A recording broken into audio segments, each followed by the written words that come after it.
नमस्कार, मी पंजाब डक. आज आहे 25 मार्च 2026 आणि मी या ठिकाणी अंदाज देणार आहे. तर राज्यातल्या सर्व शेतकऱ्याला सांगू इच्छितो की की आज म्हणजे 25 आणि 26च्या दरम्यान राज्यामध्ये फक्त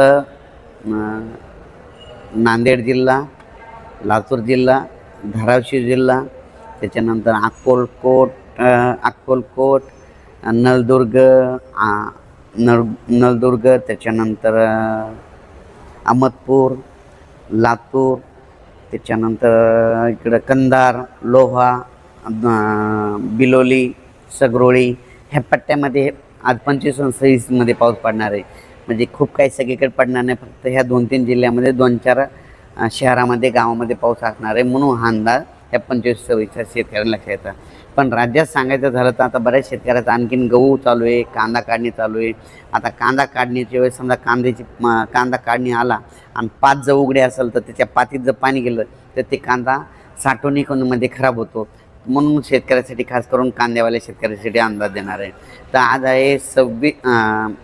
आहे 25 मार्च 2026. तर आज शेतकऱ्याला सांगू इच्छितो की तुम्ही काय करा, 28 तारखेपर्यंत ज्यांचा कांदा असेल, गहू असेल, हरभरा असेल करून घ्या. कारण की राज्यामध्ये 29 तारखेपासून राज्यात परत एकदा अवकाळी पाऊस व गारपिटीचा पाऊस काही ठिकाणी निरंक राहील, कुठं पडणार देखील नाही.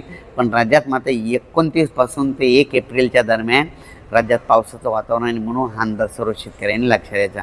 तर सांगायचं झालं तर 29 तारखेला मग पाऊस कुठं होणार, तर 29 तारखेला सांगू इच्छितो की आपल्या नंदुरबार जिल्ह्यामध्ये, नंदुरबार जिल्हा झालं, साक्री तालुका झालं, धुळे जिल्हा झालं, मालेगाव, त्याच्यानंतर जळगाव जिल्हा, पारोळा, बुलढाणा, अकोला ह्या पट्ट्यामध्ये काय होणार आहे, 29 तारखेला थोडं पाऊस सुरुवात होणार आहे. पण 29 तारखेला संपूर्ण राज्यभर काही पाऊस पडणार नाही. म्हणून हा अंदाज सर्व शेतकऱ्यांनी लक्षात द्यायचा. फक्त 29 तारखेला फक्त उत्तर महाराष्ट्राकडे सुरुवात होईल, ती पण नंदुरबार जिल्हा, धुळे जिल्हा आणि जळगाव जिल्हा त्या पट्ट्यामध्ये थोडा पाऊस येणार आहे.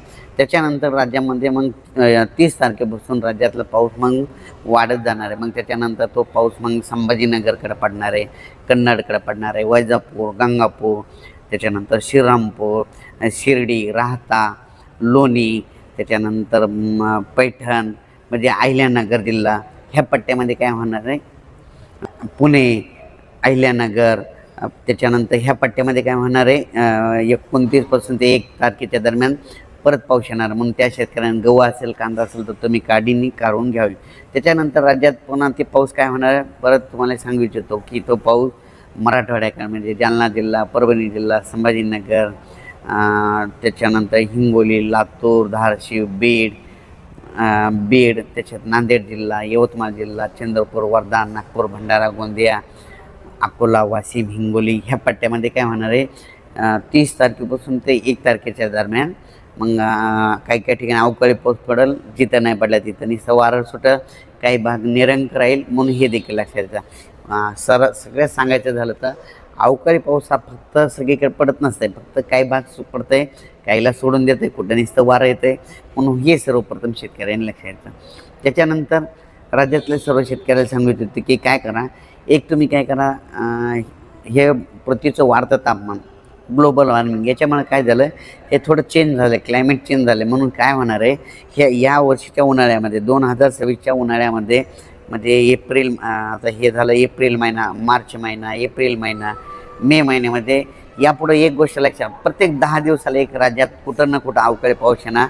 म्हणून हे गणित सर्व शेतकऱ्यांनी लक्षात घ्यायचं. आणि हळदीच्या शेतकऱ्यांना मग हे असं गणित लावून तुम्ही तुमच्या हळदी कशा शिजवायच्या, कशा वाळू घालायच्या, कशा ताडपत्र्या आणून तिथं बाजूला ठेवायचं आणि याचं नियोजन लावून तुम्ही तुमचं नियोजन करायचं. कारण की काय होणार आहे, वातावरण हे वाढत्या तापमानामुळं, ग्लोबल वॉर्मिंगमुळं हे तापमान बदलत असल्यामुळं काय होणार आहे, प्रत्येक म्हणजे एप्रिल मार्च ह्या महिन्यामध्ये काय होणार आहे, 10-10 दिवस, मेमध्ये देखील तसंच होणार आहे. प्रत्येक 10 दिवसाला वातावरण चेंज होणार आहे. म्हणून हे सर्व शेतकऱ्यांनी लक्षात घ्यायचं.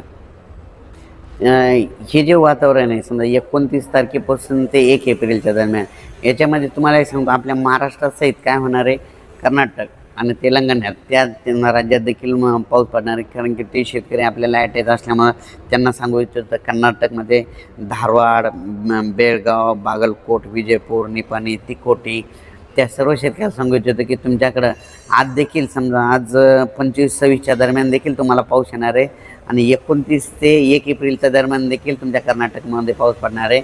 म्हणून हा कर्नाटकच्या सर्व शेतकऱ्यांनी लक्षात घ्यायचा. त्याच्यानंतर तेलंगणा त्याच्या बाजूला तेलंगणा शेतकऱ्याचे फोन आले की आमच्या देखील काढणी चालू आहे.